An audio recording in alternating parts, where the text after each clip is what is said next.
In this age of gender confusion, it's difficult to find advice you can trust to help protect your child from those who would seek to unduly influence them, setting them up to be manipulated and exploited. On Unmasking the Trans Movement, we discuss, educate, and deliver the info parents want and need to help their children, grandchildren, and even themselves. Due to an unforeseen electrical storm, during the live recording of this interview with author and speaker George Carneal, a man who pulls back the curtain on what is really going on behind the rainbow curtain after having spent 25 years immersed and involved in the lifestyle. Though the audio was uninterrupted, the video experienced intermittent interruptions. But please stay tuned, as the conversation is filled with important information describing how vulnerable minors are being targeted by predators within the LGBTQ+ community, and also by those pushing the grand lie called trans, and what parents and all good people need to know to better ensure the protection of vulnerable minors and to help them get the real help they need to heal from the deep emotional struggles and wounds that make them easy targets for the predators who would target them for manipulation, abuse, and financial and sexual exploitation. Welcome to Unmasking the Trans Movement. Now, here's your host, Brad Wilder. Good evening, everyone, and welcome to Unmasking the Trans Movement with John Euler. I'm Brad Wilder, your host. With us tonight, Dr. Ann Gillies is here. She's got lots to talk about, along with John Euler and our special guest. You don't even know where our guest is from, so we're going to find that out in about, right now. Let's just jump right in. George Carneal is here. John, let's jump over with you first and foremost. John, it's great to have you back on the program. Always a great way to spend our Sunday nights as we talk about the issue at hand, and obviously lots of topics within the issue at hand. And that's why we bring not only yourself, but Dr. Ann Gillies with you, and our special guest tonight, George, who has a story to tell. And it's going to be empowering, it's going to be enlightening, and I believe that this message is going to be something that's going to help individuals moving forward as well. So welcome to the program, everybody. Great to have you here. Thanks for having me. Be here. Brad, thank you as always. This is a labor of love on all of our parts. Everybody on the screen here, we're all donating our time. Why? Because we care. We care about the protection of women and children. We care about the protection of all people, but especially those most vulnerable and those that are most vulnerable to sexual predators and those that have designs upon people to profit off of financially as well as target sexually, tend to be women and minors. So that's what Unmasking the Trans Movement is all about. And Dr. Ann Gillies, who has her own world as far as her own website, her own ministry. You just ran for political office, I think the second time, Ann, right? You are out there in Canada. Brad, you're also from Canada. We have a little window of time, and George Carneal, welcome. You're our guest. As you were just telling us off mic, we in the States have a little window of time, but you in Canada, you are under this totalitarian, there's no other way to put it, virtually. Okay, we'll say it's virtually a totalitarian state now, where if anybody's going to speak the truth, they're going to get silenced, and it's all inverted, and it's called hate speech. So, Ann, thank you. You're my co-host, but more than that, you are a fighter you're a champion for families and for kids that have been wounded. You and I are trauma specialists. You have certification in complex trauma. So welcome back. You've been a world traveler. It's been kind of a crazy year, but yeah, it's so good to be here again, and really pleased. I'm always pleased to work with you, John and Brad, and I am very excited. As we were talking off camera with George, I think we're going to have a really interesting show, because George's story, it definitely needs to be told, and it certainly parallels some things, that I've experienced from clients, but also things in my own family. So let's get right into it, and welcome, George. Thank you for having me. And George, welcome. What I will do is I'm just going to share the screen right off the bat so that people know where to find you. So let me see if I can do my multiple tabs going on here. We'll just talk. Well, George, while I'm setting things up on my end, tell people where they can find you. What are the different avenues? Well, I am in the USA, and my father is a Southern Baptist minister, and I wrote the book From Queer to Christ. And my website is George Carneal, C-A-R Neal, N as in Nancy, EAL.com. And I wrote the book just sharing how I got involved in the homosexual lifestyle for 25 years and what God had to do to reveal the lies and to get me out of that lifestyle. And I really just take the time to delve into, in the book, the reality of that lifestyle. It's not X-rated, but I don't sugarcoat it. But if you are a parent who has a child dealing with these issues, I hope you will find some hope and encouragement, and especially for Christians, if they're trying to understand how to best witness and help these individuals. I do take the time to take all of, or most of the talking points and debunk that with scripture and really just present the plan of salvation and the gospel to these individuals to let them know that there is hope in Christ and they can get out of that bondage. I've been out for about 18 years, so nobody can tell me that God isn't in the deliverance business, because he is doing a work in the LGBT community. He has not given up on them. There we go. What I want to show people is a very good interview. We'll just play the beginning of it, but you were on CBN, my apologies, and to give people a sense of where they can go as far as seeing some of your interviews. American popular culture is steadily being inundated with pro-LGBTQ messages. Marvel is pushing an on-screen same-sex kiss in a movie out next fall. HGTV has announced it plans to feature a throuple in its House Hunter series. That show will feature a married man and a woman who have 2 kids and are in a relationship with another woman who lives with them.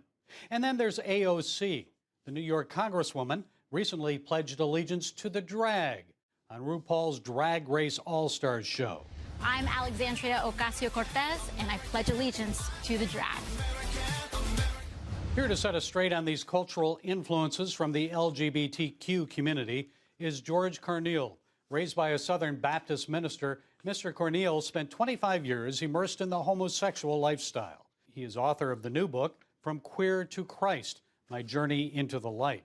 So, George, tell us, why is this onslaught from the LGBTQ community occurring in our culture at this time? It seems they've gone from fighting for societal tolerance to indoctrination, demanding that our culture embrace a minority lifestyle. George, so that'll be a perfect intro. If anybody can speak to these issues, there's a lot of issues that we hope to unpack.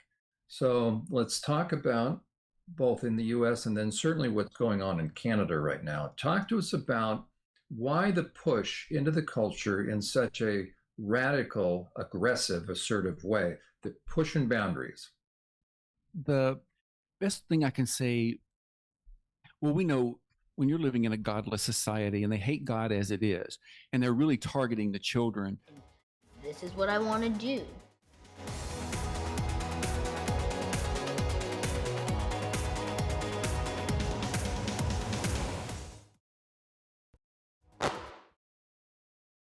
Hello, gorgeous. Hello.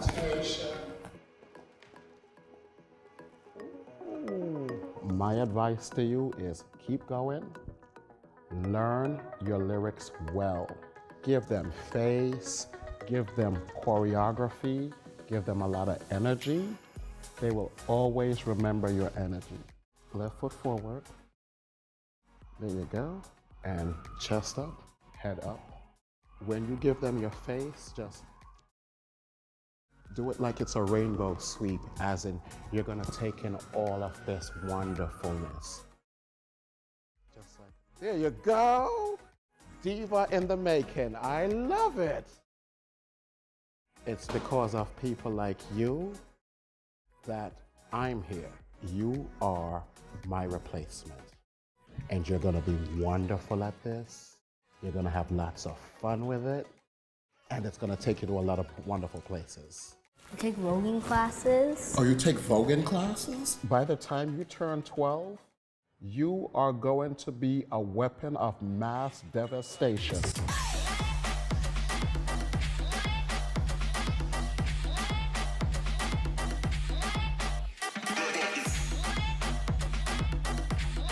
A lot of people ask me if I'm gonna be a drag queen forever, and it's always the same answer. Probably. I hope I'm still gonna be a drag queen. And if I'm not, that's totally fine. But I really hope that I can keep my lactation inside of me for the rest of my life.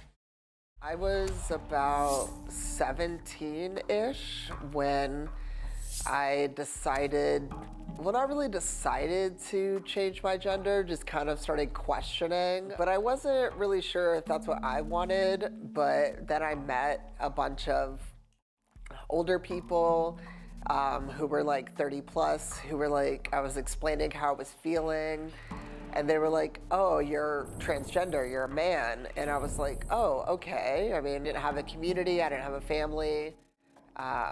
And that's when I found these older adult trans people, and they kind of made me feel like I had a family again, like a sense of community. And that's really why they had so much influence. As we celebrate Pride and the progress we've made over these past years, there's still work to be done. So to those of you out there who are still working against equal rights, we have a message for you. You think we're sinful?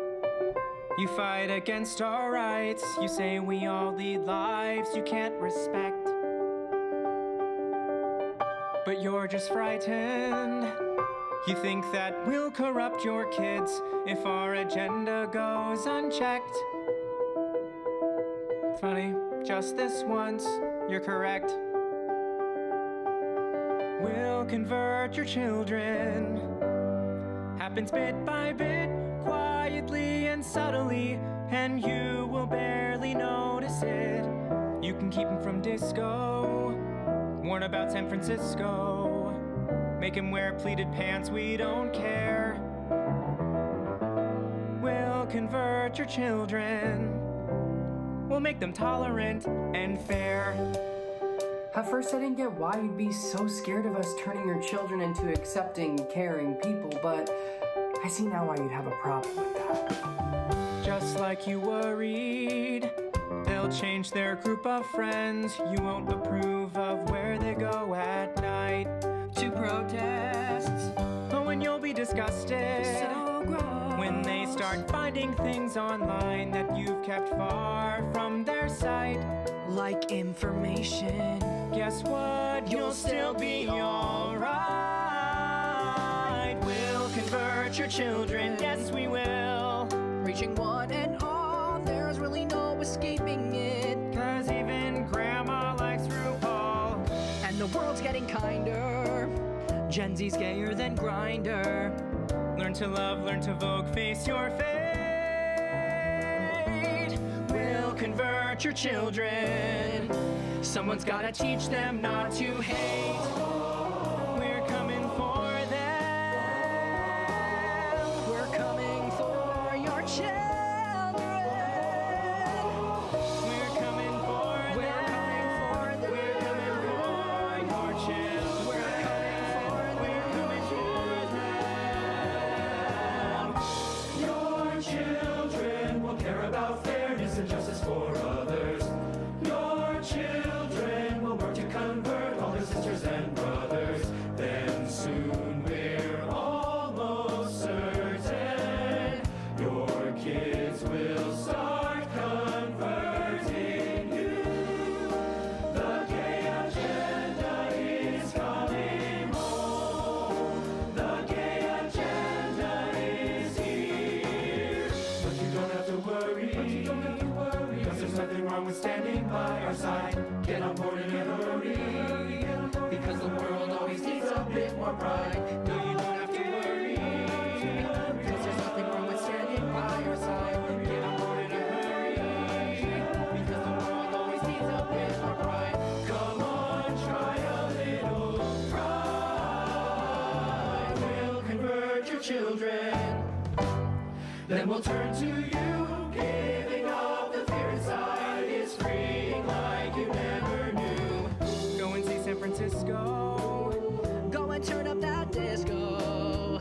forget you were ever upset. We'll convert your children and make an ally of you yet. We'll make an ally of you yet. We'll make an ally of you yet. The best thing I can say, well, we know when you're living in a godless society and they hate God as it is, and they're really targeting the children. At just 8 years old, Nemes has already perfected his drag queen alter ego Lactatia, complete with a blonde wig and full makeup. And Lactatia and Mum Jessica join us now from Montreal. Good morning. Good morning. Got a pink wig on today, looking fantastic. We Good noticed morning, you were London. you were practicing a little bit of the voguing, Lactatia, earlier on. How far have you got with these lessons? Pretty far. Pretty far. He's doing pretty good. You want to show them a little hand performance? I have won two Vogue balls now. Okay. Very good. So can you show us a bit? Okay. Mom, Okay. I'm gonna move. Vogue with me. Okay. Let's Do Vogue. it with me. I don't Vogue. Don't get hit in the head. This Looking is good. very impressive. Looking good. Well done. So listen, Lactatia, votes. I've got to ask you, where did this all begin? They're talking to you, buddy. When did this all begin? When did this all begin? When I was about 7. Well, I was actually 8, but Because we'll something say like I was 7. When I started watching RuPaul's Drag Race. It's so unethical when you have literal children, teenagers, making these decisions, because it's not the teenagers making it on their own. It's the adult influencers, telling them what they should and should not feel. I know one person comes to mind who at 2 years old, they were saying that they were a girl and their mother was like, okay, fine, you're a girl, and socially transitioned them, and now they're a preteen and they're on puberty blockers, and their other sibling also came out as trans a few years after that. It's like the kid is not really, I know 5-year-olds that think they're dinosaurs, you know what I mean? So sitting there, it's like one day you're a dinosaur, the next day you're a boy, and adults take it so seriously that they end up changing these aspects of their children that will have lifelong repercussions. Yeah, and I love going up on stage. So where can you go and on I love stage? seeing people. Because you're going to, whereabouts is it that you're going? You're going, is it Mexico or something that you're going to? Oh, yeah. Yeah, we're going to Mexico. What's the name of the festival you're doing? Mandragora Fest. Mandragora Fest. It's really limited where he can perform because, he's actually 9. His birthday was a few weeks ago. And, he can't perform really in Montreal because, it's an 18-plus club. How old were you at this time, Will? About 6.5. The cross-dressing that your relative was doing of you happened for a 2.5-year period, starting at around 4? Mm-hmm. It was a 4-year-old, 5-year-old, 6-year-old kid. And they don't know anything. They don't even know what they want for breakfast, let alone, about wearing a dress and the effects it's going to have on the psyche. This is child abuse. Let that sink in. It's emotional and psychological child abuse for anybody to cross-dress a boy or cross-dress a girl and tell them they can become somebody else or infer that they can or suggest they can or play that they can. This is damaging to the brain. And it alters the brain at the level of where our identities are being formed and people don't ever get the proper effective treatment they need to rewrite the wrongs that were done by a parent or a relative or sometimes even a sibling. Sometimes older siblings are cross-dressing their younger siblings. Can one instance of cross-dressing leave a wound, or would you say it has to be? I doubt that. Okay. I doubt that. I think it has to be repeated, and I think it has to be kind of flourishing where everybody in the family's involved, and you've got this going on, and so there you are. So I don't think one incident is going to do it. Let kids be kids. You know, kids don't need to worry about their gender or their future in that way. Just let them live their life and stop pushing an agenda on them about affirm. You know, just let them live.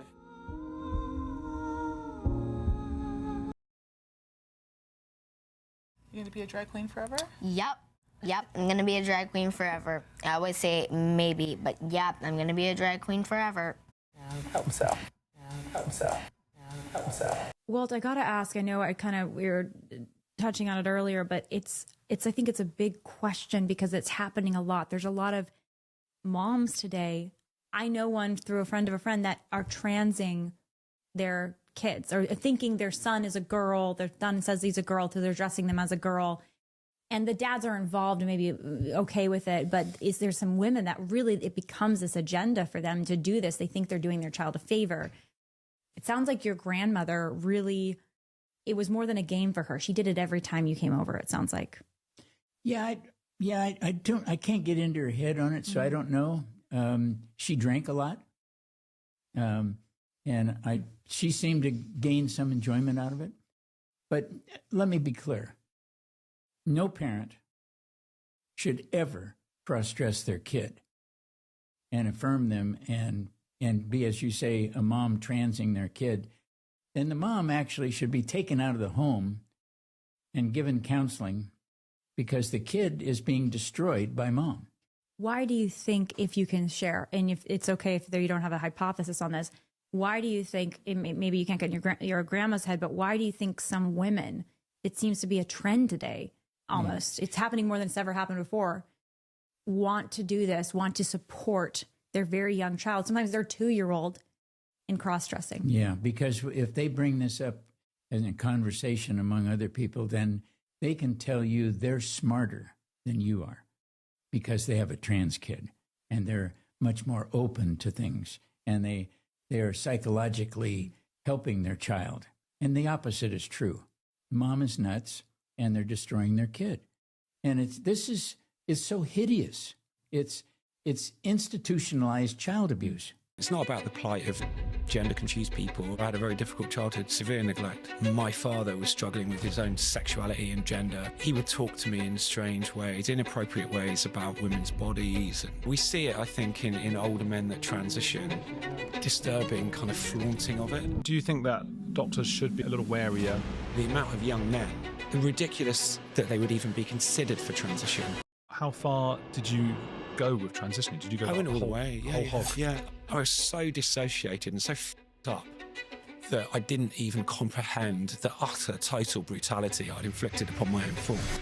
It was brutal. It's nothing short of surgical self-harm, really. Is it a vagina? Of course it's not a vagina.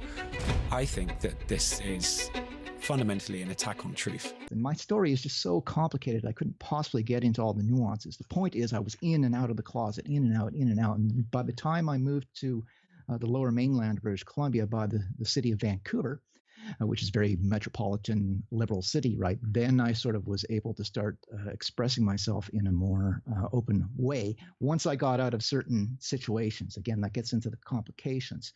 But I think this back and forth identity for me and the fact that I was held back was actually good because it forced me to remain tethered to physical reality. Okay, society itself and everybody around me forced me to concede that I'm a male first and foremost, right? So I could go on to sort of express any way that I want in terms of how I dress or makeup or whatever, but I was forced to concede I was male, and I think that is a good thing because I never sort of went off on to puberty blockers and synthetic hormones and who knows, Lord forbid, some sort of genital surgery or something like that. I never went down that route. So I'm a big believer in there are doctors out there who would call this the watchful waiting strategy, right? Sort of trying to assess whether or not a child really is transgender. But I'm like a little further beyond that. So I believe that not just with kids, but with adults, the starting ground for your identity or the starting place for your identity should be truth and a recognition of physical reality and the fact that if you are born male, you are male, you will always be male. How you want to express into the world, is quite another question. But the starting point has to be truth.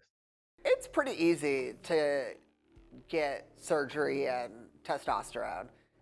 Even with trans women, estrogen pills, like it's pretty easy. Now you can literally just walk into any doctor's office in pretty much any big city and walk out with hormones that same day without any real education. They give you a piece of paper that says all of the potential side effects and benefits and just tell you to sign it. Most people don't even read it. Puberty blockers that they use when you start puberty, which is anywhere from 9 to 12, for a breast removal surgery, you can be as young as 13. I mean, Lupron is the main puberty blocker that's given, and Lupron is also the medication given to chemically castrate sex offenders. And, you know, they were sued in the early 2000s for being a criminal enterprise and rebranded as a medication for transgender children as a puberty blocker. What happened when you began to schedule time to get a double mastectomy? I haven't had any top surgeries, but I did get approved for it. Okay, that's what it is. You got approved for it. I did. I got approved. And how that worked, it was scarily easy to do because I had just called a therapist and I had scheduled one appointment, for like a 30-minute session to talk about it. And I essentially walked in.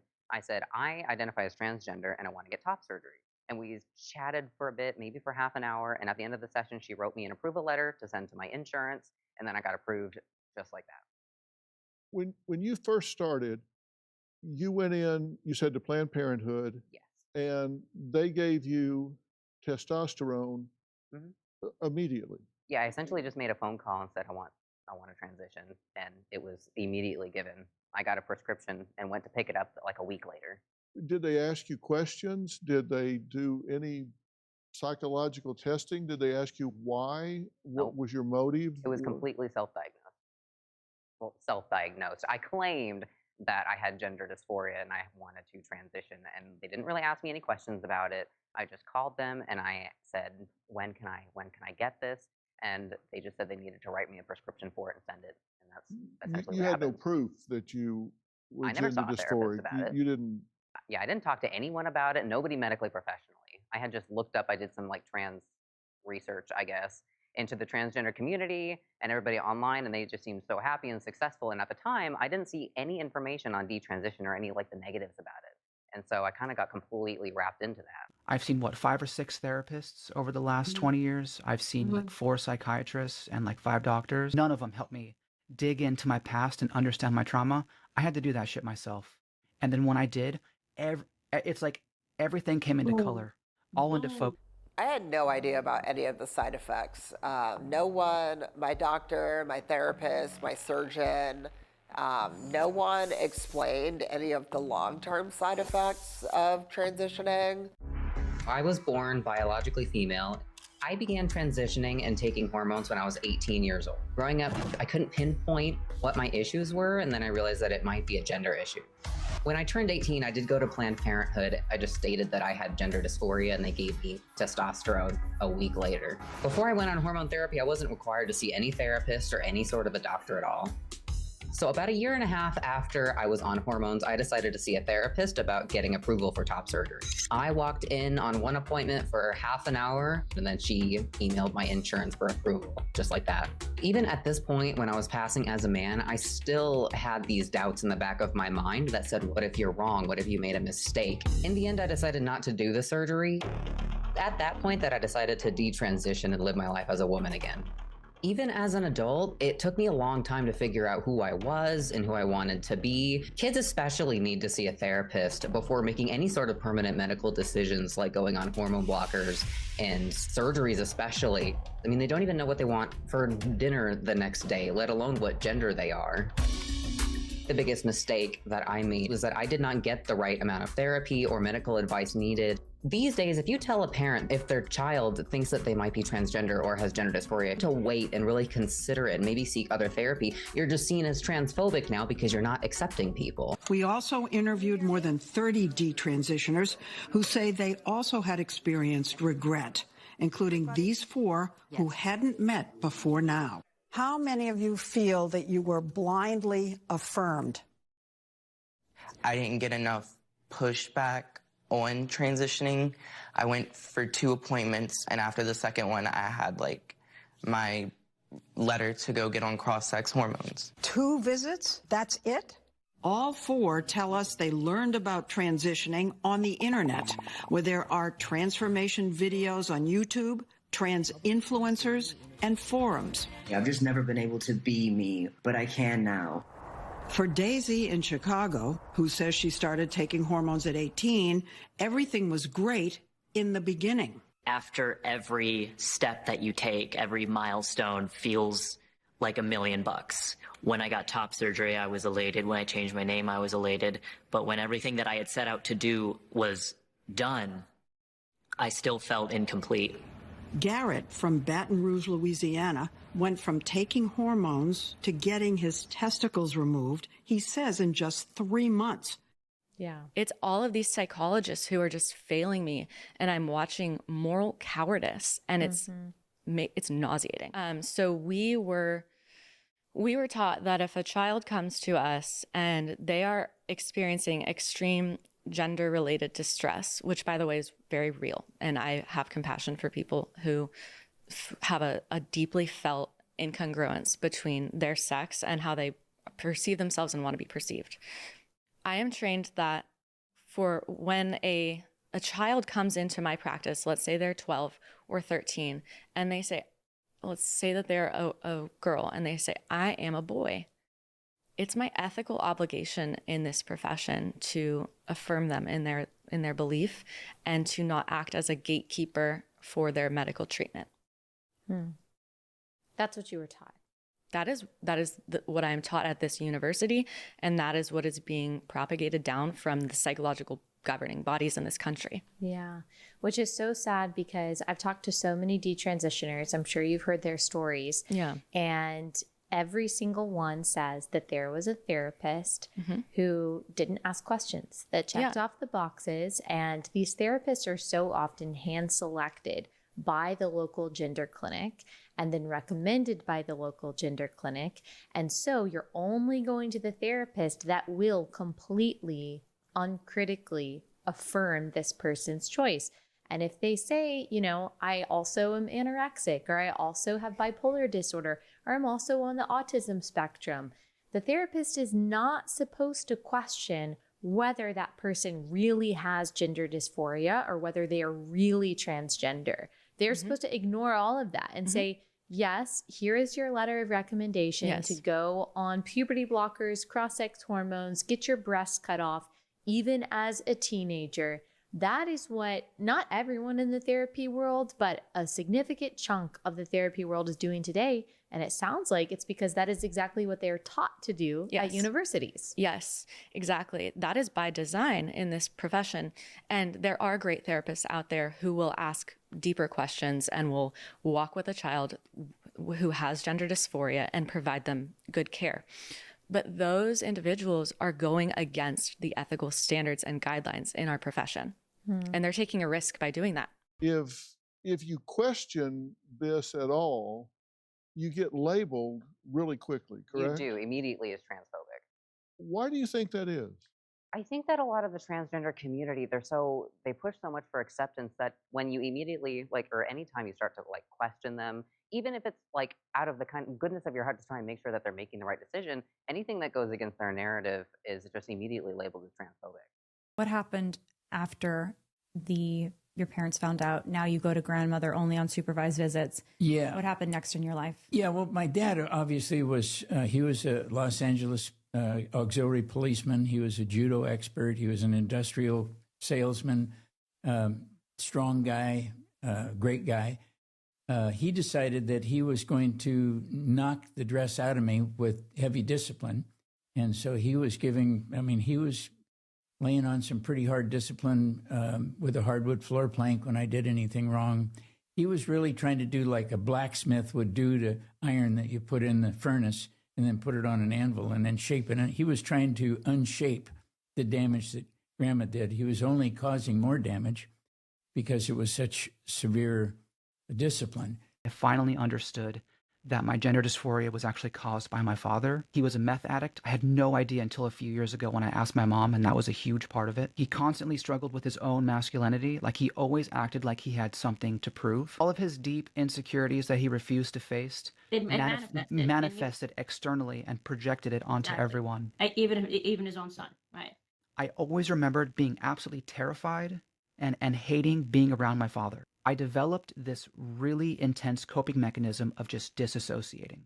But the kicker was his adopted brother, Uncle Fred, found out about the purple dress. Uncle Fred was in his teens at the time, and he began when I was about 8 years old sexually molesting me because of the dress. When your uncle, your teenage uncle, was doing this to you, abusing you, was it kind of a thing of mockery because the word was out that little Walt was dressing up in a dress?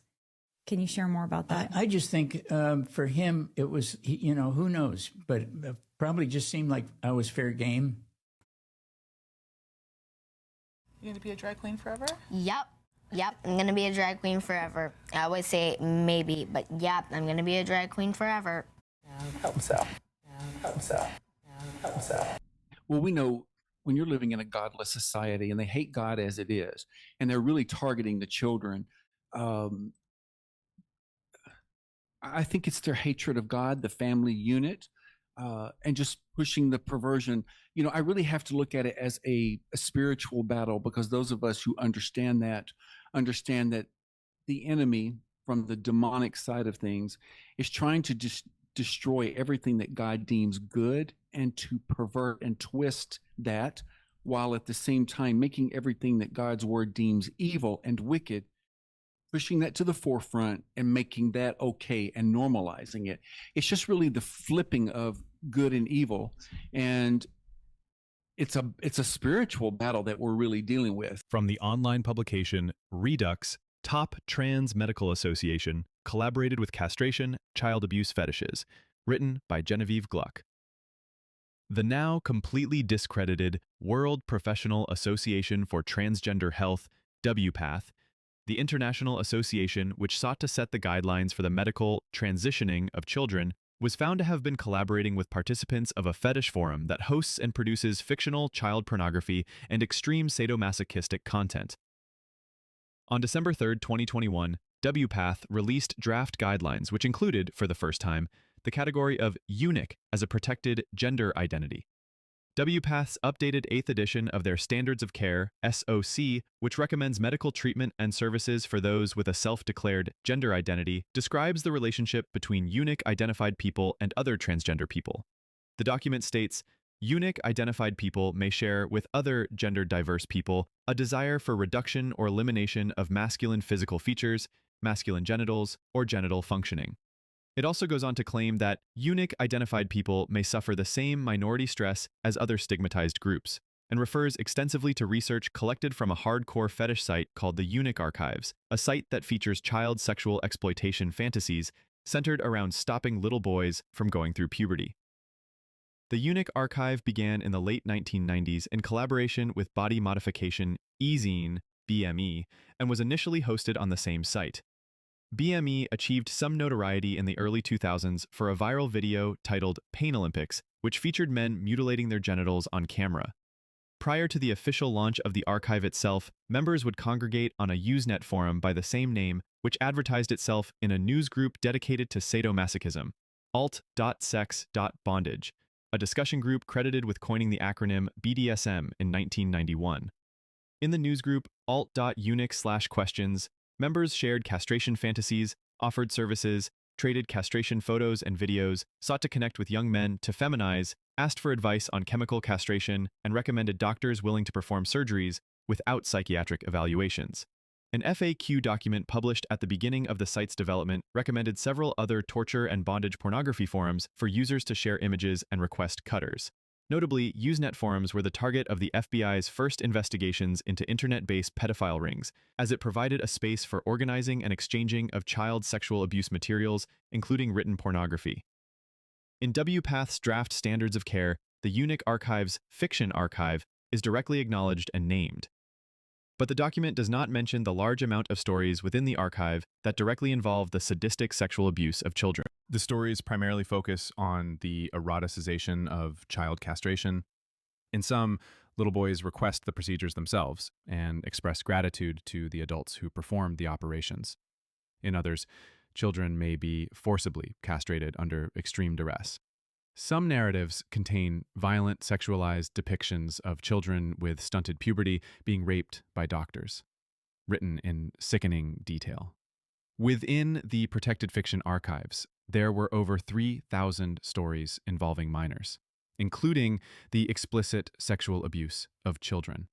And minor was a specially curated tag that users could select to easily access stories specifically featuring children.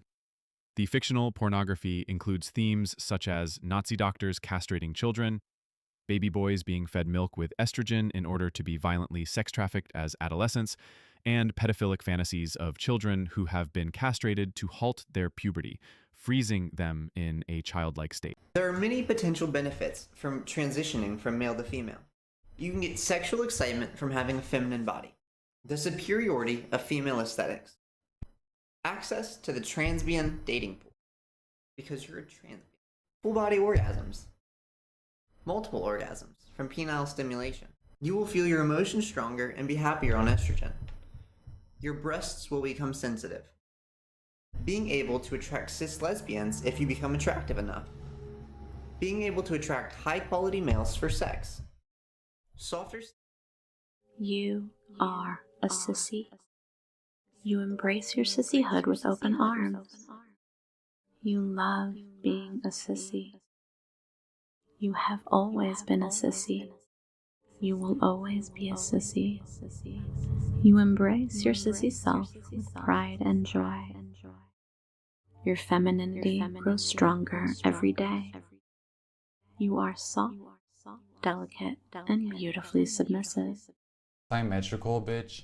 Do not fucking do a middle part. Every time I done a middle part, something always looked off, and I felt like I was always like, it would like be lackluster on me, you know? Like, if you have a symmetrical face, you have to do a middle part. It's gonna just harmonize with all of your other features. Also, if you don't have a symmetrical face, it doesn't mean you're fucking ugly, okay? Unsymmetrical faces are like two sides of a face, and it's two different beautiful women that are fighting for attention, which makes a really beautiful, or just it can be just as beautiful as having a symmetrical face. That's all I want to fucking say. You have an unsymmetrical face side part. Is a huge sense of regret that I have. So I experienced post-surgical depression, which is when I had a lot of regret immediately after surgery about what I did. I started self-harming again, which I hadn't done in many years. And in 2020, right before, like a year before I decided to detransition, I tried to kill myself. And was almost successful. I put myself in a coma for 4 days, taking pills. And after I woke up from the coma was when I kind of accepted that something had to change. I had one therapist who stopped seeing me. After I told her I wanted to detransition, we had one session, and next thing I know, I called to make the appointment, and they said my case had been closed. And she wouldn't see me anymore. It's their agenda and what they want. And I think they're so far gone in their thinking, they don't care about how this is damaging and destroying lives. And if if this offends some people at home, I'm sorry, but there is an enormous overlap between homosexuality and pederasty, and indeed one often produces the other. There is enormous overlap in these kinds of abusive sexual behaviors that hurt the perpetrator and the person that they are with. Very often the person they are with is a child. There is an enormous overlap, and you're not supposed to say it, but every time we look into one of these gay choirs that does one of these diabolical things, we find sex offender, child rapist. There's a link. Every single time we look into one of these choristers, we discover some murky, hideous, dark past. There are now at least four of the people in that matrix of unrepentant, you know what, four of them who we now know are 4 sex offenders. The number is climbing. And of those sex offenders, at least one of them was arrested for sexual activity with a child under 14 years old. Now, this isn't just hearsay. This is a direct correlation of David Eugene Wallace. It's just one example. And this is his rap sheet, basically. Lewd or lascivious acts with a child under 14 years of age. If we go back to the previous still there, the previous screenshot, he is right there in the red in the lower right-hand corner. That's the same guy. 3 up and 1 over, yes. You'll see the red box and around so it. This is one example. As Milo said, there's others within the course. So are they coming for your children? Well, they already have. And they've been convicted of it. And so I think that these people tell us who they are. Oh, certainly. All we have to do is listen and take them at their word. Yes.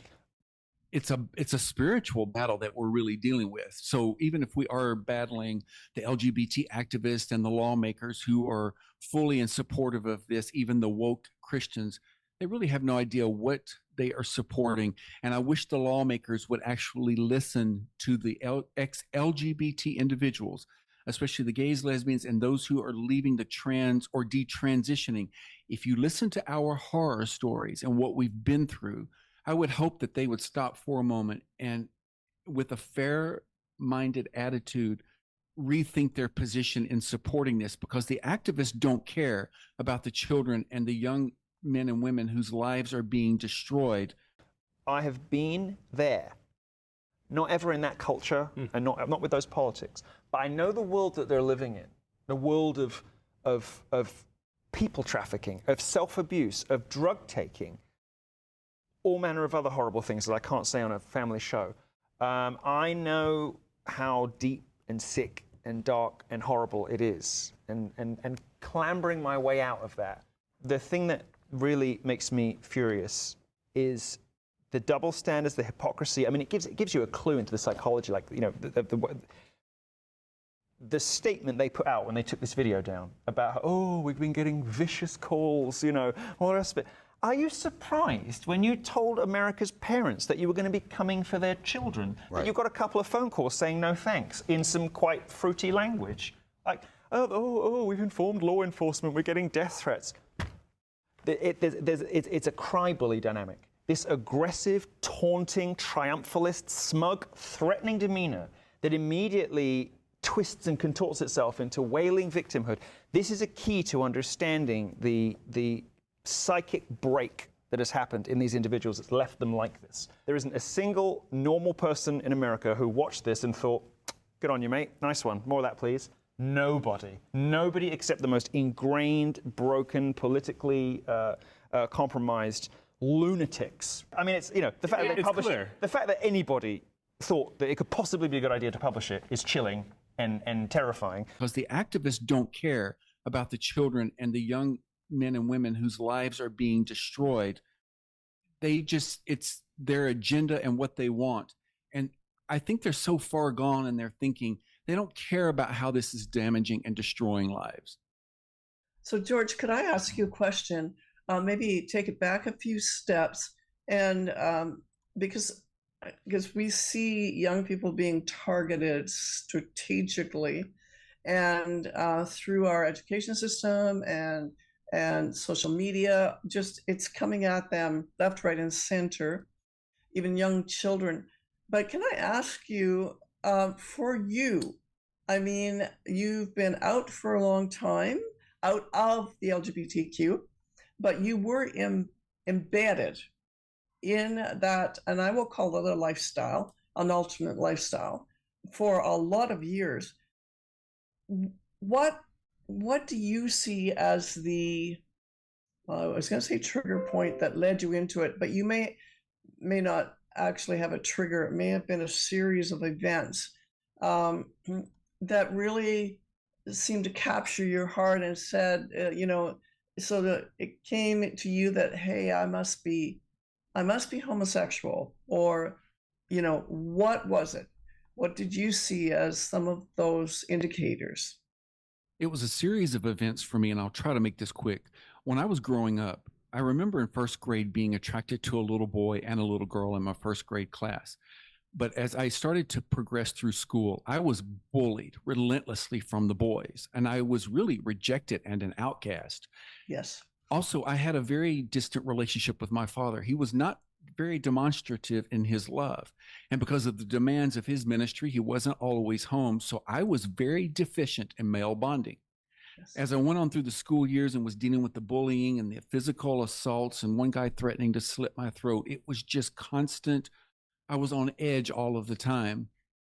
So when I was going through that and then going to church where inevitably you'll hear the messages on Sodom and Gomorrah and how God destroyed those cities. And I really started to internalize a lot of self-hatred, hatred toward God, hatred toward my father or anyone who even discussed Sodom and Gomorrah, because I didn't ask for these feelings and I didn't understand why I was saddled with them, whereas my brothers and my sister weren't homosexual. So I had a lot of rage. And then when you would often hear Christians at that time talk about the perverted sodomites, the fags, and, you know, especially when AIDS hit the scene, you know, you would hear Christians and plenty of people say, well, this is God's judgment on the fags. I really never saw God as an ally, and I thought God hated me. So therefore I hated him and I rejected him. And it was once I walked into a gay bar at 18, it was the first time I was around men or guys, and I wasn't being mistreated. I was actually being welcomed into that world. That's right. Now, in hindsight, it wasn't for the right reasons, but I was dumb and stupid. I just knew that I'm in an environment where I now feel safe. Guys are treating me differently. And George, you just said dumb and stupid. Let me ask you this. Do you think it was dumb and stupid, or do you think it was finally you were able to relax and therefore you began to trust? Yes, that's a good way of putting it, John. Maybe naive was the better word. Naive, yes. Yeah. You started to drop your guard. Yeah. Exactly. Understandably. Yeah, so because it felt good, then I felt that this is right. This is who I am. And of course, we are bombarded with the "you're born gay" narrative from the LGBT activists. And because I was a troubled youth and had psychological, emotional troubles for much of my particularly early years as a young man, I sort of ended up getting into transgender sex work and got involved in that. And that got me into even deeper levels of this and connected me extensively to what I'll call the underground transgender sex community. Right. Now, Jen, can you tell us what age approximately?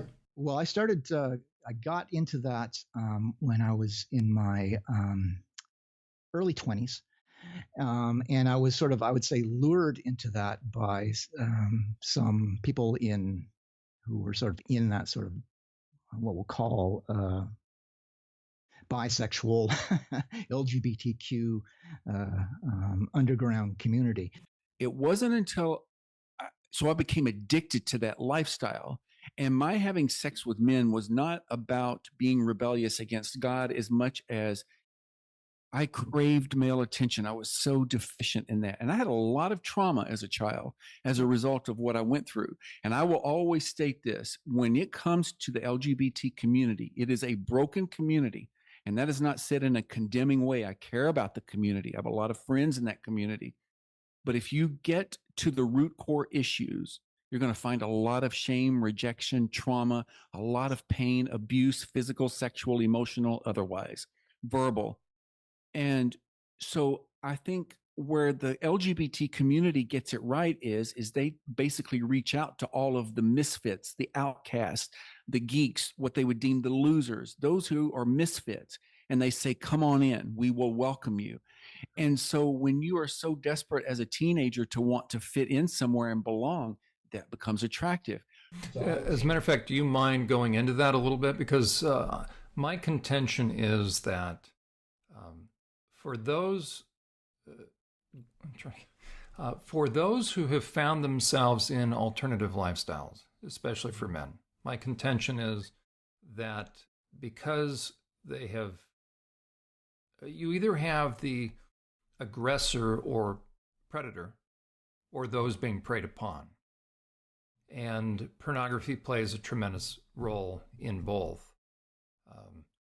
For the predators, they never try to stop. And in fact, my contention is nothing really happened to them. They are just men that became deviant, and the further into deviance they got, it'll manifest itself in different ways.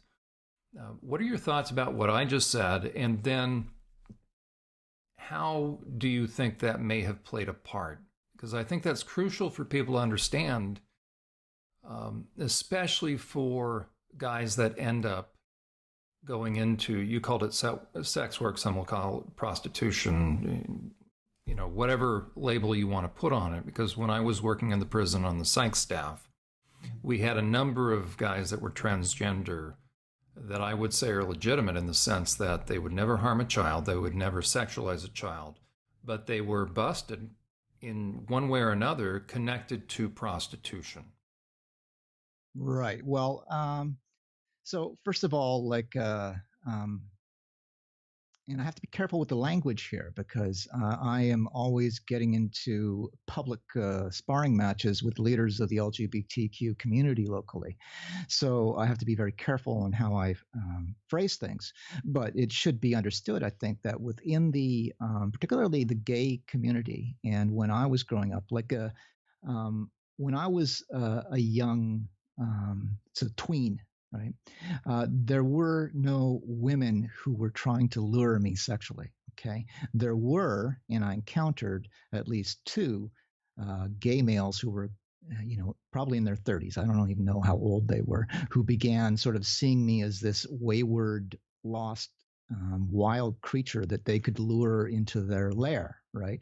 And they did, and they used drugs to sort of lure me in, and they began sort of gently, making sexual allusions and giving me sexual ideas, and began talking about how, whether or not I was gay or not, because I remember the one guy said, because I'm gay, I just want you to know that I'm gay. So if you're gay, you need to know that it's okay to tell me, right? So they sort of worked my mind at that point and sort of began sort of giving me what I'll call positive sort of sexual feedback. And as a very wounded, rejected youth, this sort of positive feedback kind of like at first was sort of kind of alarming to me, because the first time that I was lured that way, I was basically drawn into a house with two much older, much larger men. And here they are sort of giving me sexual, sexual come-ons and ideas and stuff at a time when, being openly gay still wasn't really considered appropriate, certainly within the Christian community, right? So I was kind of alarmed at first, but they kind of and that's part of the grooming process, right? Yeah. So there is this element within the gay community who, and I wouldn't say like the whole pedophile thing's another question. These were what you would call how they pronounce it, hebephiles, right? So they were attracted to pubescent young males who are just coming into their sexuality. It's like they're just coming into their sexuality. So they have some sort of kinky sort of attraction to being able to sort of explore that aspect of a young male, right? So there are those elements within the gay community, and I encountered them. I only sort of flirted with it when I was, at that time, because there was just too many, like not just from the families that I lived with, but say my friends and stuff in school would never sort of accept that. So I kind of didn't fall into it completely. It wasn't again until I was a young man, and again I sort of got back into this community where I sort of explored it again, and found during the course of that whereas I had been horribly rejected my whole life, right up to being a young man, that I was like embraced and I was brought in, and suddenly I was the darling star, right? I found that I had sort of certain qualities that these men lusted after, and they showered me with all of this positive attention. In the Christian community, unfortunately, not all, but there's a small but very vocal portion of that community who are just downright hateful. They're spiteful. They want to rail against the homosexuals, but they don't want to lift a finger to do anything to understand the issue and help these individuals. And so the reason why so many of those who want so desperately to get out of that lifestyle fall back into that lifestyle is because when they go into the church is ill-equipped to understand this issue and to help them. And what they don't understand is that when I and so many others have walked away from the gay lifestyle, we now become enemy number one. We are seen as Judases, and we've betrayed the community. From the alternative lifestyle community. Right. Yes. So we are now seen as mentally ill, self-loathing homosexuals, and they turn their backs on us and turn against us and threaten us. You go into the church where you don't have a support system. They don't know what to do with you. And so that loneliness and that isolation, it takes a very strong person, and really the strength of God having worked in my life to help me to be able to still overcome those challenges, but not slip back into that lifestyle. And I just wish the church would see these individuals as people who are broken, even though I know some of them are knuckleheads and they're very vocal and hateful and spiteful as the Christians they rail against. If you really truly get to the heart of most of those individuals, they are broken and they are hurting. And a lot of them were raised in the church home. They so desperately want a relationship with God, but they don't know how to do it. I just couldn't reconcile that God loved me and that he would want anything to do with me. And that led me on a path down the occult and in New Age teachings and in Hinduism. But thankfully, God was patient. He exposed the lies of those world religions, as well as the lies of the LGBT activists. And it was really just a series of events before he finally brought me to the truth. And I was finally able to walk out of that life.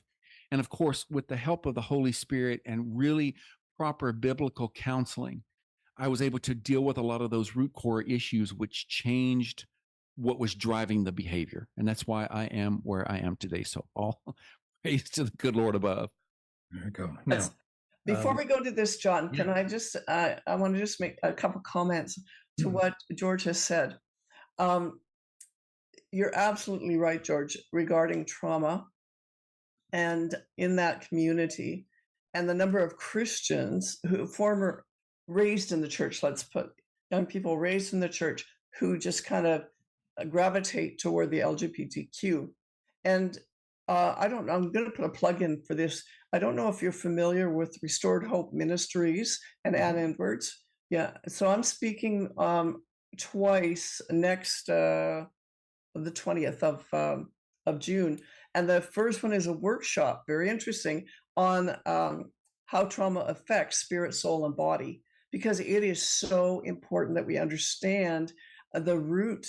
And one of the things that I've seen within the LGBT community is this desire. It's almost like this, well, it's more than a desire. It's like a mandate to suppress the idea that these individuals, many of them have been severely traumatized. It's like, you can't talk about that. You have to just accept yourself in the way your behavior as it is. Don't worry about getting help for trauma, because what happens is when they actually go for help for the trauma issues and get really good, serious psychological care, spiritual care, the other stuff, the behavior, the homosexuality, lesbianism begins to fall away. Like, it's like you deal with the root. And so that's one of the big issues. The other thing I'm speaking on there is identity theft. And so thank you, because what you've said is just reinforcing what we know to be true, but the whole Psychological Association, the APA, the CPA, they are just so not acknowledging anymore. They used to, but there is no acknowledgement of the root of some of the issues here. Not for everyone, but for a large majority. So yeah, thanks very much. Sorry, John, I interrupted you. No, I'm sorry. John, Right. may I just add one thing to what she said?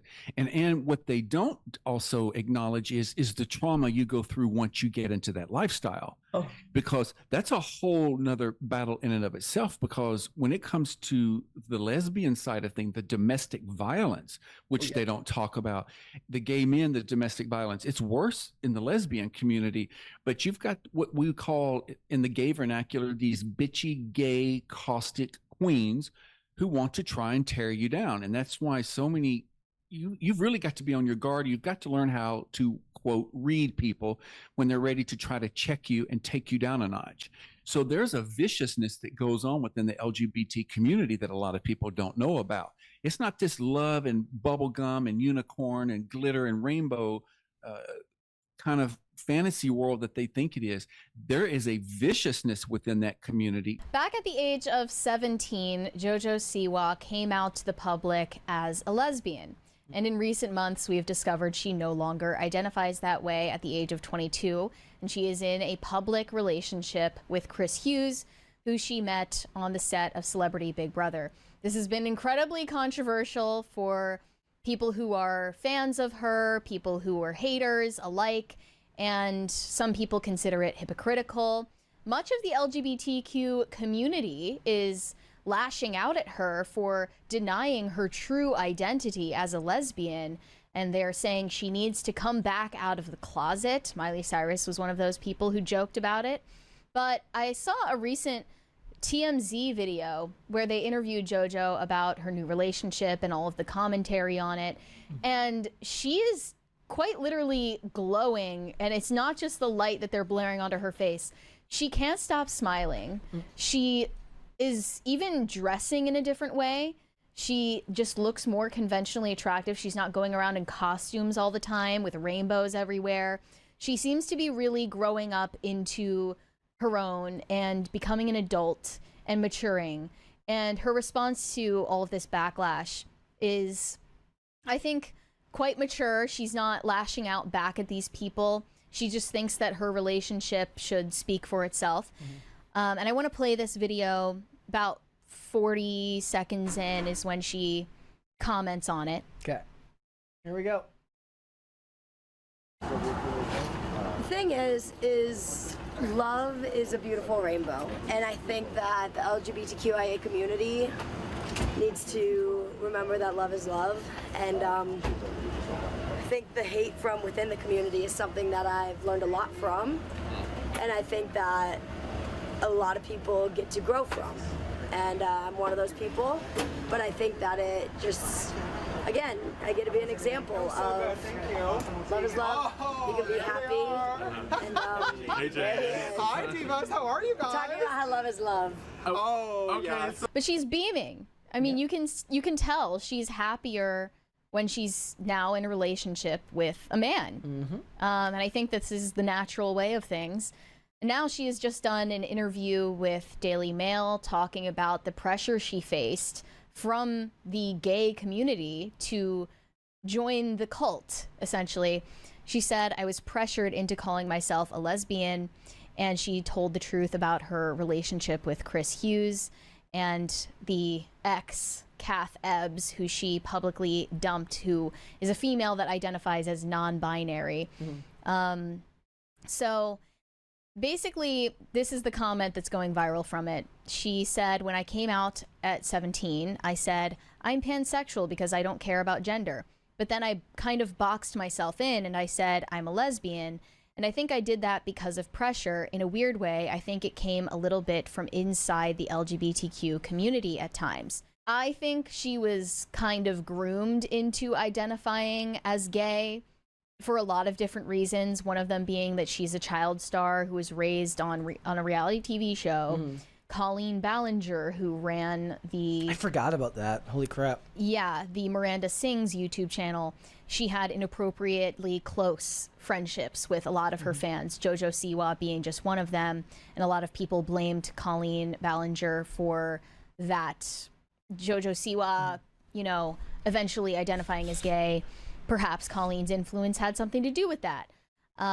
There was also details about Colleen sharing like way too much about her sex life. Yeah. They were incredibly close for a long time when JoJo Siwa was still a child, which I think is something to raise an eyebrow at the very least.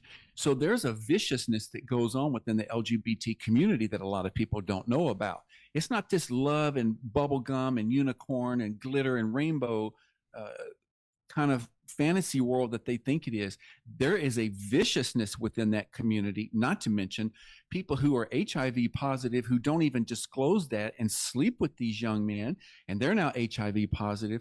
the drugs, the alcohol, and how dangerous it is when you're meeting people on these apps. People I know who've been raped, robbed, murdered, and not to mention the loneliness, the isolation, the battles with drugs and alcohol and pornography. This is a whole set of other issues that people don't think about. And I wish the lawmakers would stop and listen to people like us. But this is the thing I hear from so many gay men from around the world. They tell me how desperate they want out of that lifestyle, how miserable they are. They are in shock that there are people who have successfully left that lifestyle, but the mainstream media will not highlight our stories. And I am censored at every turn on social media platforms, and it's infuriating. But we are out there and we are sharing our stories, and we want our voices to be heard. And if we can be put before the lawmakers to share the truth in a loving way, just say, hey, really rethink your stance on this, and here's why, I would welcome that opportunity. So another thing here, I keep interrupting you, John. I'll try and be quiet after this. What you're talking about is exactly what my son, who was part of the LGBTQ for about 11 years, said when he left. It was like totally ostracized. You are so, you are just the king of the world when you're in the community, but you dare leave the community. And so it's very cult-like. But what you're describing is this idea that you don't exist. You don't exist if you become formerly gay. If you're formerly gay, if you leave that lifestyle and become celibate, or you choose down the road to marry the opposite sex, you don't exist. And you don't exist to our lawmakers, our politicians, and we're seeing the exact same thing that has happened to gays and lesbians, former gays and lesbians, for decades, being ignored. The same thing is happening now with the detransitioners. It's like, no, you don't exist. There's something, we're not talking about you because we're going to deny this is happening. And I think when you talked earlier, when we were behind the scenes, talking about a window of time, I think it is going to be the detransitioners who might just end up spearheading a new wave to actually break this all open. That's my prayer. I think it's going to happen. I'm talking to a few in Canada, and actually we're starting a documentary in July with Focus on the Family. So that they're going to get their voices out there, and we just need to we just have to get it out there through all kinds of different media sources to the public. And that's the hard part. That's the hard part. You've been doing a great job, but yeah, you're not, I just want to say to those people listening who may have struggled with same-sex attraction or gender confusion, that you're not alone. You're not going to be ignored. There are people who can help you and stand beside you. And even when, like in Canada, you can't go to a psychologist or to a counselor here, a certified counselor, and receive anything but affirmation therapy. So it makes it very, very difficult. But there are some ministries and people that can help. And so, we just need to break this open. And I hope that this show will help to do that. Let me speak to two things. I'm very mindful. Both Anne and Brad, you're in Canada. So, right, we've got people that, George, you've spoken to the level of aggressiveness, right? Unless anybody's gone toe to toe with these activists, they don't know. And you've been on the receiving end of it, George. You're immersed in that. I've been fairly immersed in my own way as far as those that have been dogging my steps. Why? Because I speak to the issue of how to protect women and children, but especially kids, from predators, financial and sexual predators. Well, guess who's come out of the woodwork? Since 2018, they've been dogging my steps, going after then my employment, my certifications. They are relentless. George, you've been on the receiving end of that, and you as well. So I want to speak to two issues right off the bat. George, you introduced, rightfully so, and very appreciatively so, the issue of spirituality. And I'm going to show people how This is simply an assessment of what is true, because there is a merging or amalgam within the trans movement, those pushing it, those activists. You've got, if you're not aware of it, right, if one is not aware of it, you're going to be shocked by, George, what you said, but I'll show a couple of screenshots here in a second, that it is the movement that has merged spirituality and this movement about identity. So we need to address people holistically, body, soul, and spirit, mind, will, and emotions. Existential therapy, by the way, focuses on 3 primary questions in order to help Viktor Frankl, who wrote the book, Man's Search for Meaning.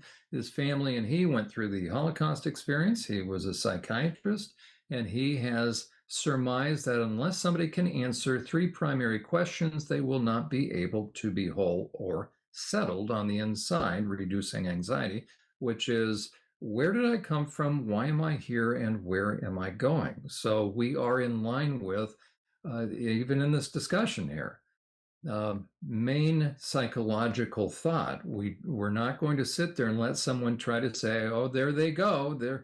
They're introducing spirituality. And now the other thing, of course, will be, oh, this is conversion therapy. This is not conversion therapy. What this is, and it used to be mainstream in psychology in the 80s and 90s, which is this: values clarification. That's what counseling at its root is all about. Because if I am not aligned with my core values, there's going to be an issue.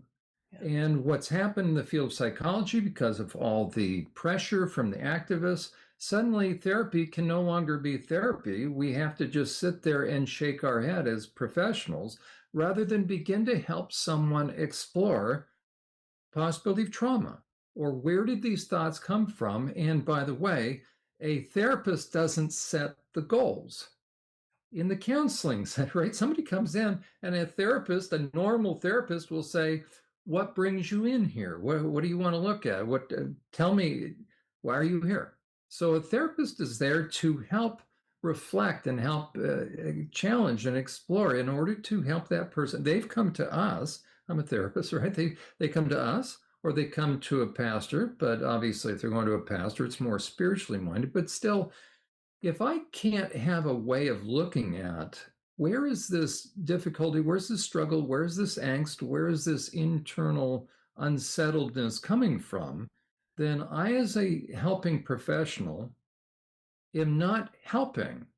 I'm simply leaving the person in their stuff, and I'll tell you what's going to happen. And George, you deal with it all the time, and you, right, is the person with their internal pain is going to look for pain management. They're going to look for self-anesthetizing activities, relationships, or substances, or they're going to become compulsive. And name your compulsion, right? There's a billion of them. Sex, drugs, rock and roll, sports, shopping. Sorry, Brad, about sports there. Okay, gambling, anything. So if I, as a helping professional, cannot think deeply about these issues and cannot surmise that, oh, maybe the thing isn't the thing that's bringing the person in, then we're not helping them. All we're doing is consigning them to still now be stuck in their stuff. And if I tell them now they found their true identity, now we've really we've become part of the problem. So I want to show people, we'll speak to the issue of spirituality. Okay, here was just a screenshot, right? Look at what's on, and we've shown this before. There's a number of things we've talked about before on this program. What is on the girl on the right? These look, I mean, guess their age. They can't be any more than 8, they're not very old, but this actually came from a teenager's wallpaper, so to speak, on her, and it may have even come from curriculum, okay? That's a satanic pentagram. There's a pentagram. Okay, now, for those, again, think, well, George brought up the spirituality stuff. How about that? They used to sell these in Walmart. Satan respects pronouns. Okay, now where did that come from? Well, maybe we've got, oh, look in the background. We've got the satanic temple that has moved right in. We've shown actually a banner, a flag, that also has the rainbow colors on it. And so predators are going to use anything, any opportunity. So it's not that George all of a sudden is going super spiritual, because we're not the way. If anybody's gone super spiritual, look at this. The After School Satan Club met for the first time here at Holmes Elementary. This has controversy brewing throughout the school district and the community. I let my kids believe in whatever the hell they want to believe in, as long as they're happy and it's not hurting them or hurting someone else. Christina Long sorts through her kids' bag. Got some pencils and we got a sticker. New school supplies from her kids' new group, the After School Satan Club. Did your kids have fun today? Oh yeah, they had a blast. They can't wait for the next one. It's sponsored by the Satanic Temple. The after-school program is popping up around the nation and in many schools that also give space to Christian groups. In Ohio, there's 3. Lebanon, Eaton, and now Wilmington. We look to Satan as a symbol for standing up to tyrannical authority. To us, Satan is a symbol. It's like Santa Claus or the Tooth Fairy. The new group isn't about conjuring up spells. Instead, June Everett, the After School Satan Club National Director, says it's about critical thinking, creative expression, and inclusion. We don't talk about Satanism, even though we are non-theistic, meaning we don't believe, again, in a supernatural Satan. We don't push it on the kids. Playing devil's advocate is Jane Johns. She stands alongside others that question the Satan Club's motives. I think most people are frightened by hearing that. I mean, that is a little uneasy to take in. Wilmington City Schools released a lengthy statement that reads in part, the After School Satan Club is not a district or school-sponsored event, and it does not endorse the activities or the intent of the group or any religious groups. I understand that we have to have both. You know, if you allow one, you have to allow the other. But, you know, with Satanism, everything's linked to be evil. It's what we've been taught. This sticker was one of many things passed out to kids in their goodie bags this afternoon, and this group will meet once a month. Reporting in Wilmington, Danielle Dindak, WLWT News 5. To tonight's original now, with in-depth reporting on a topic we've been watching. And tonight, it's an unexpected but powerful group which says they're fighting to protect the separation of church and state. The Satanic Temple. We told you about them before on this show. Remember, they're battling a lot of conservative movements by fighting for what they say is their members' religious rights. One issue we've seen them gain some traction on is abortion. They've sued states over access to it, even launching what they call the first ever religious abortion clinic network. Now, the Satanic Temple's taking on religion in schools, using new laws in several states to try and get Satanist ministers inside classrooms. Here's Maura Barrett. Tonight, the Satanic Temple wants to put its own ministers in public schools in both Florida and Oklahoma. It's a move in opposition to conservative lawmakers in those states voting to allow religious chaplains to serve in schools, essentially as counselors. Chaplains have a very specific role. 13 other states have proposed similar bills this year. The demonic-sounding group using this debate to push back on certain Christian ideals and its increasing overlap on public life. If they pass these bills, they're going to have to contend with ministers of Satan acting as chaplains within their school districts. Lucian Greaves, who uses a pseudonym to protect against threats, is a co-founder of the Satanic Temple. They are going to lose in court. The Constitution is unambiguous about this. You just cannot take a religious identity and cut it out from a public accommodation. They'll have to pay the attorney's fees, and frankly, they shouldn't be putting that kind of budget into this kind of culture war grandstanding BS. So we have to help people, and we have to help kids understand that they're dealing with more than meets the eye, and especially people that are more than happy to say, come over here, we're going to affirm you, when they think it's the young people may think it's a haven of rest, but meanwhile, it's like a Venus flytrap. Yes. So you picked up the kids dressed like that? Yeah. Okay. Why do you call your bus the Lolita line? Why is it called the Lolita line? Why is it called the Lolita line? Sick people. Like when people are mentally sick, you can't talk to them. Let them drive. Yeah. Don't ever bother with it. Tell me what is. The mania.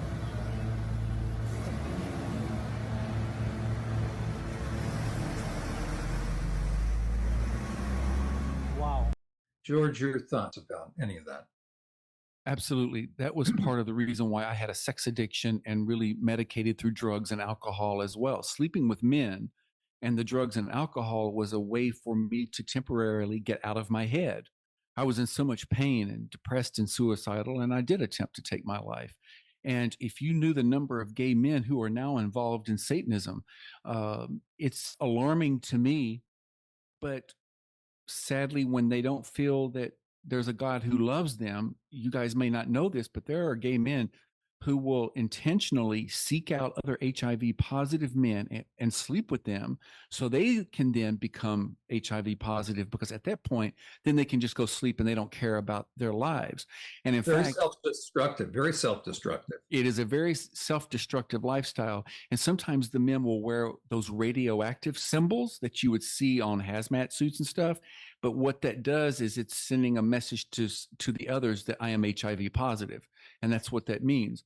So it's very sad that these people have no hope. And unfortunately, the Christian community has really done a poor job of extending that love of Christ the way that Jesus extended his compassion and mercy to the woman caught in adultery. He did not mistreat her, but he still told her to go and sin no more. But what's sad is that so many, like you said, it is very cult-like. And when you are bombarded with the messages that you're gay, there's the gay gene, it's 10% of the community, there's the gay frog, the gay penguin. And then, of course, you will hear the liberal theologians take so much of God's word and twist and pervert it. This is what really messed me up. About the last 3 years, I was in a liberal church in Los Angeles, a Baptist church, and unbeknownst to me, they were pushing the agenda, but it was all under the guise of we're going to just have a class for the LGBT individuals, which I was elated. I wanted to find others who were struggling with the issue, because I was really ticked off at how the churches would have classes for divorced individuals and help those individuals through that pain and to rebuild their lives, but they would never offer that for those of us who were struggling with this issue. But sitting under those lies, I could no longer read God's word and really discern the truth of God's word, because my mind had been so twisted and distorted with the lies of the liberal theologians. But thank God, God was not giving me any peace. And through a series of events, which I talk about in the book, I really came to the truth, turned my back on that lifestyle. And that's when I found freedom, because I turned it all over to Christ. And so for the gay men who get mad at me, what they can't argue with is I spent 25 years in that lifestyle. They can't argue with my story. And I know what God has done in my life, and I know the freedom that I have found as a result. And I'm seeing what God is doing in the other lives of LGBT individuals. But I will tell you real quickly, Laura Logan, the former 60 Minutes correspondent, she actually did an interview and she exposed having met a UN insider who, when she asked him, she said, why is it that they are targeting the children? And I'm going to paraphrase what he said. Basically, after he had gotten in and infiltrated and understood their thinking, they hate God so much that the only way they know how to get back to him or back at him is to go after the young children, because by destroying their innocence and raping or molesting them or doing the things that they do to them, it's their way of almost like punching back at God. I'm paraphrasing. But this is they have such a hatred for God that destroying the lives of children is perfectly fine with them. And that's their goal. Well, and I think as you speak, it just makes me think of some other things, that we see. And one of the things I believe God told me in 2018 was that, in 2016, actually, that this is all about the annihilation of humanity. Mm-hmm. And LGBTQ is part of it, but we have right from the womb, children are endangered from the moment of conception. They can, in Canada, they can be aborted right up into when they're in the birth canal to, the birth. And then you have, if a child's born, and then you have all of the things that come at them, externally through the education. Then you have sex trafficking, which 25 years ago, who heard about this? It is so prevalent. There is such, and I so agree with you, George. This is such an evil mandate to annihilate humanity, and it starts with the children. In Canada, we have MAID. Do you have MAID? That's medically assisted, a death. Anyways, and euthanasia. It's euthanasia. Yeah, euthanasia, and they're bringing here in Canada. They're actually wanting to allow children with disabilities. I don't think the law is passed. No, they're gonna run that from 13 up until 18 is what they're taught. Well, 13 and beyond. It's at 18 and beyond now, but 13 to 18 is what they're going for. A new federal law in Canada will allow euthanasia for the mentally ill beginning in March of next year. That's not a Nazi move or anything. Well, actually, it is. It's shocking.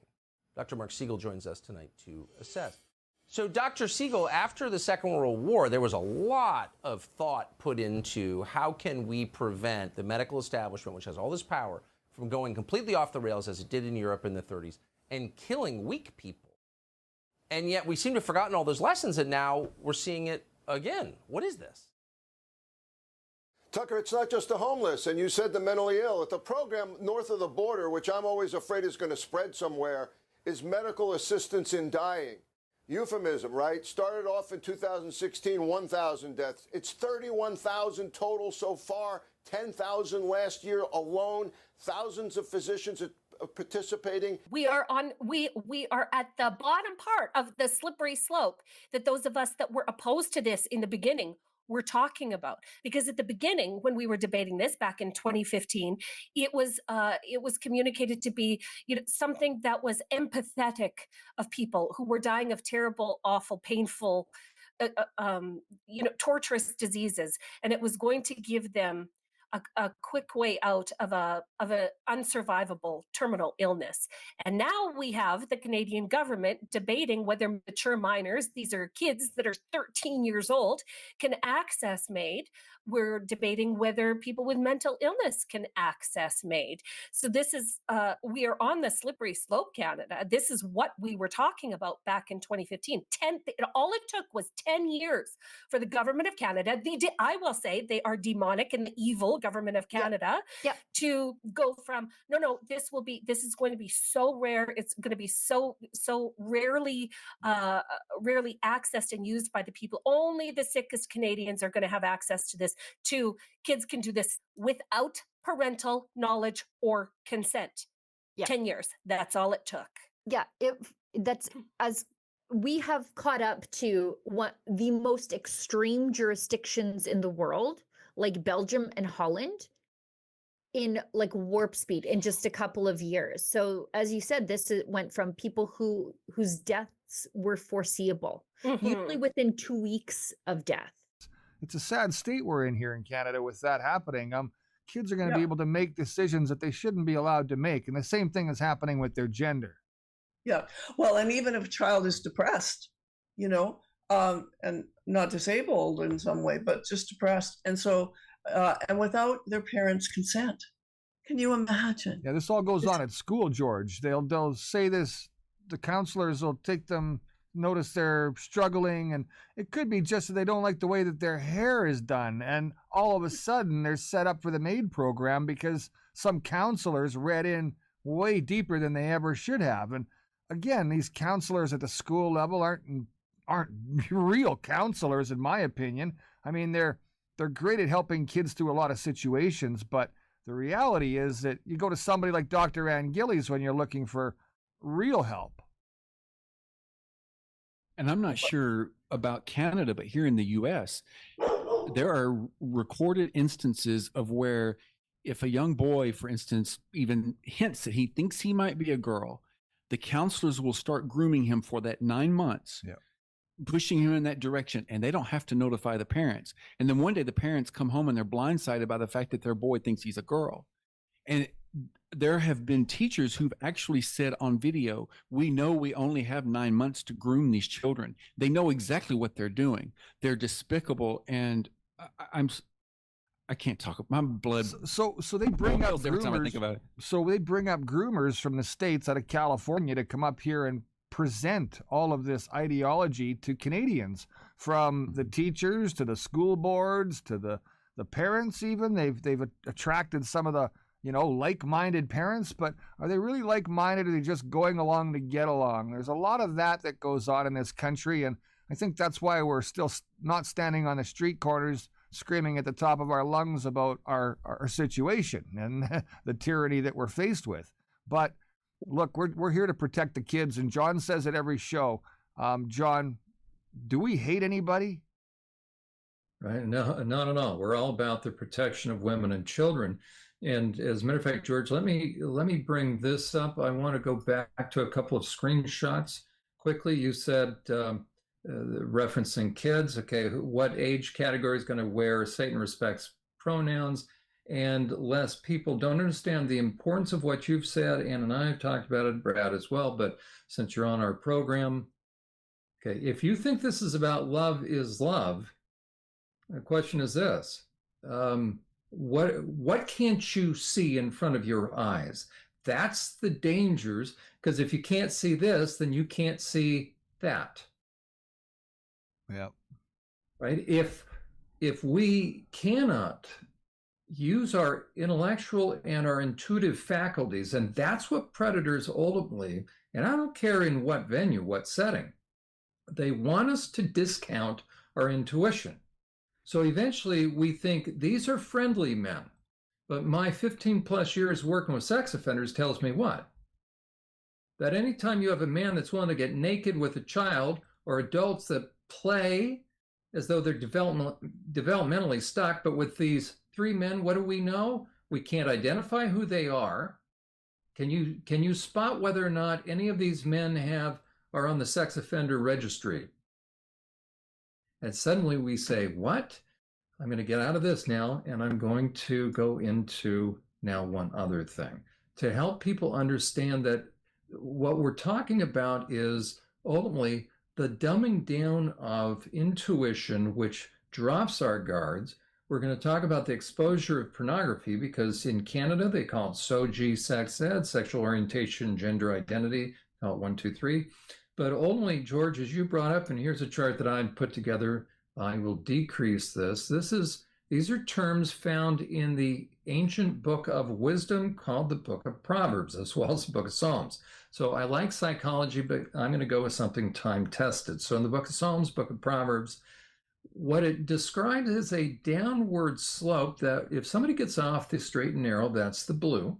And the reason it's colored like that is we have a full range of emotions because we're made in God's image. And God feels some kind of way depending upon how we're treating other people, quite frankly.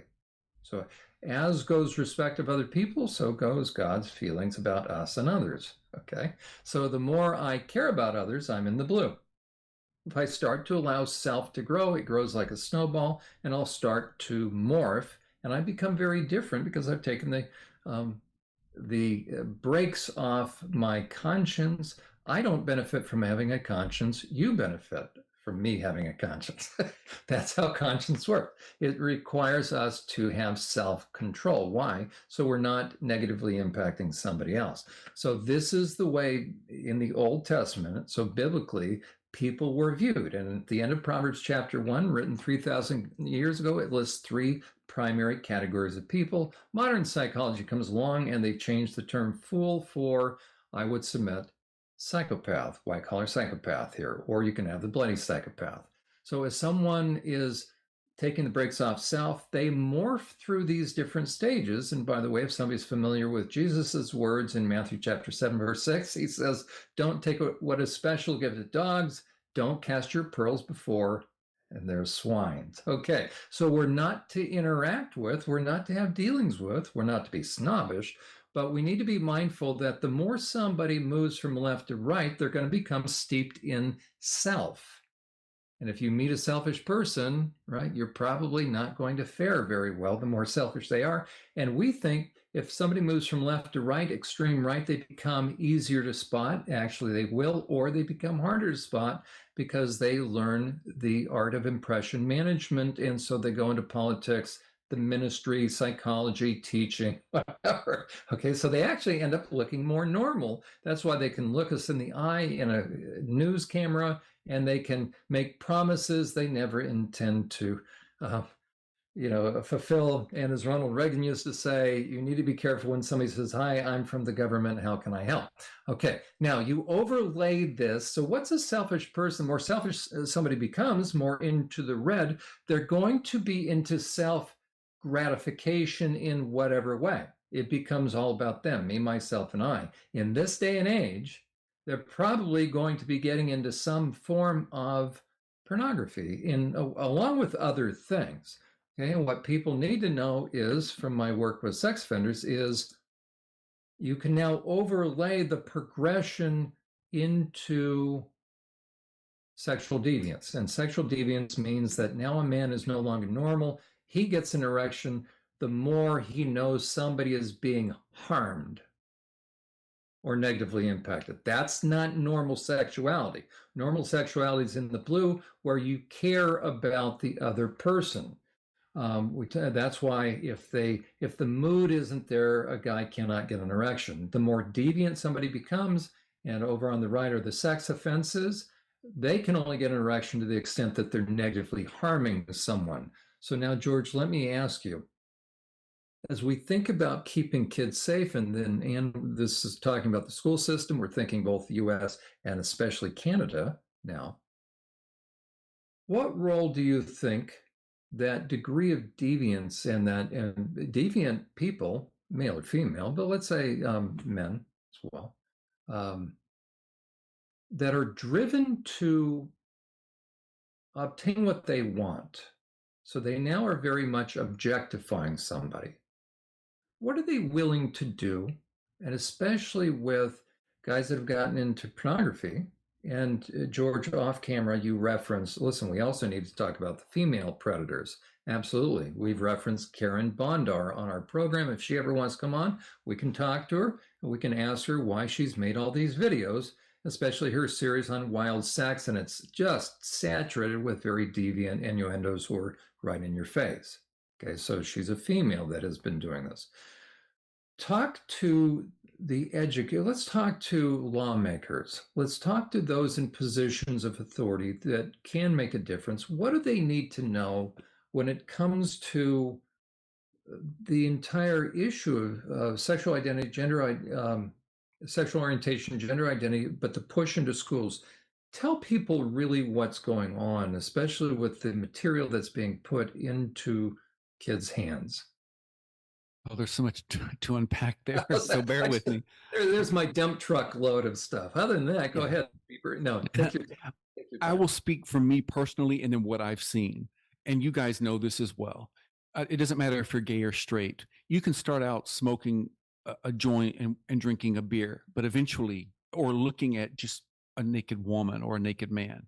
But eventually it no longer satisfies. And you start moving to the harder liquor, the harder drugs, the more harder pornography, the more deviant stuff, the more the S&M kind of stuff, the more depraved scenes, both in the heterosexual world and in the homosexual world.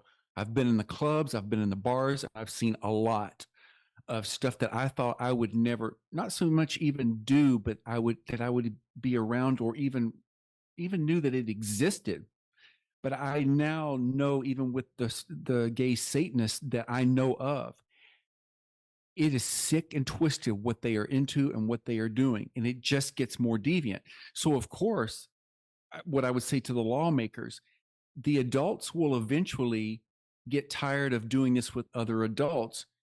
The only natural course would be then, well, I need something new. Let's go with the children, maybe the teenagers first, maybe then start getting into the more toddler aspect of things. Because as we all know, you can eat a lot of candy, but after a while you get tired of that candy and you may move to pies or donuts. So I think the danger is unless we somehow put a stop to this and criminalize even the parents who take their children to these pride events. I don't know what they're thinking. They need a good knock upside the head. They've got a screw loose. That's the problem. And these counselors and these medical professionals who do these surgeries, they all need to be spent decades in prison, and CPS needs to be called. Just let me stop you. I like this guy. Oh, thank you. Right, he's shooting straight, so it's metaphorically, absolutely. I am really sick and tired of the apathy. The people don't seem to care. I still don't know why there hasn't been a mass exodus of parents pulling their kids out of the public school system. Bravo. And then you've got these woke Christians who sit in the church and they push it. And what they in essence are saying is that when it comes to even the trans movement, and I don't know how they justify this in their twisted minds, that God doesn't make mistakes. But what they're saying is that when a trans individual feels that he or she is in the wrong body, what they are in agreement with is that, yes, God made the mistake and we're going to support fixing God's mistake. I would hate to be them on Judgment Day. So, and you've got a lot of these apathetic, lukewarm Christians and society in general. They won't get up and fight. I've seen it firsthand. I've had pastors, I've had deacons look me in the eye, knowing what my background is and knowing what my ministry is. And they'll say, oh, so many people are dealing with this. We're going to bring you in and you can talk to the youth, because I need to get before the youth to give them a different narrative. And they never follow through because they're a bunch of gutless cowards. Wow. They don't want to offend anyone. They want to offend God, but they don't want to offend people. And it really ticks me off. And I see how apathetic and lukewarm and gutless and cowardly the church has become overall, not all, because there are some real fighters out there and I know them, but they won't stop to think about the kids whose lives are being destroyed. And the reason why I'm passionate about it is that I lost 25 years of my life believing that happiness could be found at the end of the gay rainbow. I wasted 25 years of my life, and I was so miserable and depressed and suicidal again. It was really at that point of take my life or give Jesus a chance. And I'm so glad that I gave Jesus a chance, and he completely, radically changed my life. So I want to get to the youth. I can't stop them from making the decisions that they make. But if I'm able to say to them, this is the reality of that lifestyle, at least they will never say, how come no one told me? Because no one told me. And I had to learn it the hard way. And I just don't want to see kids go through it. And the other part that just really angers me is the emails that I get from pastors and parents whose kids are cutting themselves. They're taking their lives. They're abandoning their faith. They're getting involved in the occult and Satanism. Even parents who are risking divorce because one parent will support that child, but the other one doesn't. So that's causing friction in the home. But it's these heartbreaking stories that I hear, including pastors who very well know that they can't stand before the congregation and say, I have a trans child or a gay lesbian child, because they know the congregation, by and large, will eat them alive, gossip about them. I've had people tell me that they've had congregation members gossip about me and others in the church who are gay or lesbian. And I said to that person, I bet not once no one called them out and said, instead of us gossiping about them, why don't we lift them up in prayer and help them? But no, it's just easier to castigate and condemn and ostracize them versus trying to have compassion. Those same people are under the same grace as God gives us. You know, Jesus died for them as well. They're not getting a pass simply because they're heterosexual. It doesn't get you a pass into heaven. It's the rejection of Christ that sends a person to hell. And the gays and lesbians need to know that, yes, God's word is clear. It is an abomination, but he loves you. He doesn't have an axe to grind with the LGBT community. He hates your sin, but he hates the sin of heterosexuals as well. He hates sin, but forgiveness is available to all who come to the cross. That includes women who've had abortions, people who are on death row, people who are involved in the porn industry. It doesn't matter what your bondage is. Forgiveness is available at the cross, and God can radically transform your life. But no, let's not sit around and have these conversations. Let's just hold hands and sing Kumbaya and wait for the rapture. George, I want to quickly just jump in for a second. I'm sorry, guys, but it brings me to just the criminal element of this all. We're talking extortion, coercion, intimidation. Those are criminal words that come with criminal sentences. Is that what you'd recommend to parents out there, is to start using that kind of language in their discussions with school boards, teachers, pastors? You know, who would you, how do you get through to these people? Because we're not, obviously. Well, first of all, there are plenty of videos of parents who are confronting these board members, but I would talk to a local attorney and see what your rights are and threaten those board members with prosecution and arrest and sue them into oblivion, do whatever it takes, or better yet, all of those parents start running to get on the school board so they can get that filth out of the school system. But if not, there are national organizations, at least here in the US that I know of, and I'm sure maybe in Canada, who do fight for the rights of the parents and sue their britches off of them, show them no mercy. The children are at risk, and we must fight for them. And at least I know that I can look at my nieces and nephews and say to them, I tried to fight for you. And what I wish these parents would understand is if the activists get their way, the day is coming where grown men and women will legally be able to have sex with their underage children and grandchildren. And if they dare to balk, they will be arrested for a hate crime. And I said this years ago in media interviews about the movement of the pedophile, pedosexual, trying to legalize this. And I was accused of being a conspiracy theorist. You're crazy. That's never going to happen. And now I've had people come back to me and say, we thought you were nuts, but we see that it is happening. Our apologies once again for the technical difficulties we experienced as the interview began due to a sudden electrical storm. But our guest, George Carneal, has graciously agreed to return soon to continue this important interview, where he will highlight additional ways in which minors are being targeted by predators who are using alternative lifestyles, the LGBTQ, and the grand lie called trans to gain direct hands-on access to them. On behalf of our host, John K. Euler, Dr. Ann Gillis, and our producer, Brad Wilder, and our special guest, George Carneal, we thank you for watching. Be sure to like, share, and subscribe to our channel to ensure you are notified when part 2 of this interview, as well as other important interviews, are published on Unmasking the Trans Movement podcast.